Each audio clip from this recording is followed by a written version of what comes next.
So Thomas, on another video, I asked you about logging roads, clear-cut logging practices, and Sasquatch research.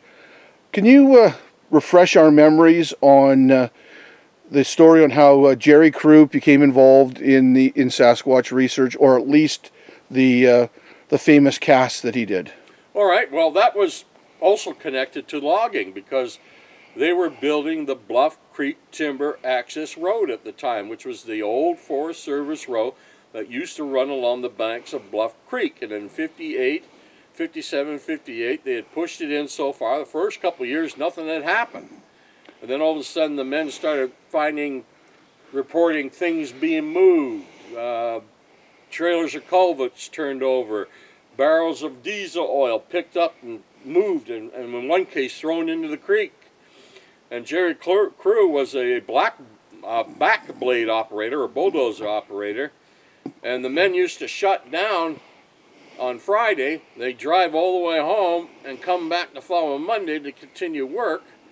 And when he came one Monday morning, when he came and looked, he found all these tracks around his bulldozer.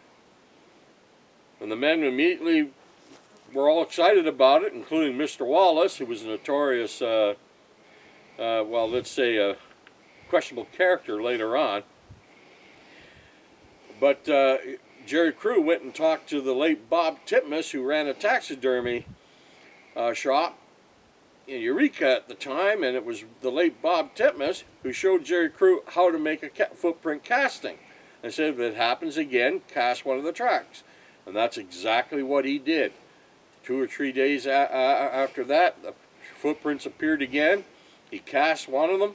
He went back in, showed Mr. Titmus. Titmus said, hey, we got to talk to somebody about this. So they ended up talking to a reporter named Andrew Gonzoli at the Eureka Times-Standard newspaper. They took a picture of him holding this cast. The story went out in the Associated Press. Big footprints found. Bigfoot got put together because they never heard of the Sasquatch in Canada. Bigfoot was born, and that's how the Sasquatch got its American name. But we could safely say if it weren't for the logging industry cutting that road, it probably never would happen.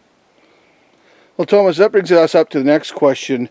Have you yourself ever seen the original cast that Jerry Crew did? Yes, absolutely. We actually used to have a lot of the Titmus castings and a lot of stuff found at that time here, but when they opened up the new museum in Willow Creek, we thought that was the appropriate place for them, so they're now on display at the Bigfoot Museum in Willow Creek, Northern California. So having had the chance to view and examine that cast yourself, what do you think is the chances that it is a hoax footprint? If the Sasquatch does indeed exist, I'd say it's a 90% chance of being authentic. If the Sasquatch does not exist and never did, 0. So what brings... That's a nice political answer. You should run for office. So what on that track itself, from you looking at it, would make you think that it was a real track? It was more or less the description of the tracks, and not just the one, but the fact that there was a whole line of them.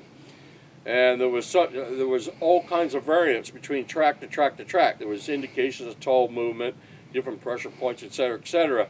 And of course, when someone goes around with the old fake feet on the bottom of the boot routine, you just get a cookie cutter effect. Everything's the same.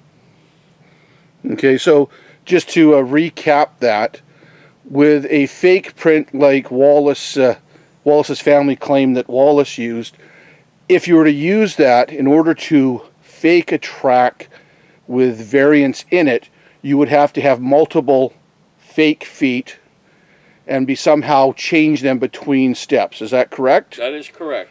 And what you saw, or what I should say what Mr. Crew saw and Mr. Titmus, was variance in tracks at the time they did the one cast. What they saw at the time that this happened was variances in each track, and it was obviously they were made by a moving, flexible foot and no impact ridges, like there was no blowout on the dust from impact of like you would get from a hard wooden carving or something like that. And sometimes some people claim later on that Wallace faked these tracks being dragged behind a holding onto a rope behind a truck. And of course, every print that he'd faked that way, you had massive blowout. Every step was like a meteor hit. Boom! And you got debris out from all the prints. But this was a nice, flexible foot. Yeah. Okay. And of course, I didn't see it because I was not born in 1958.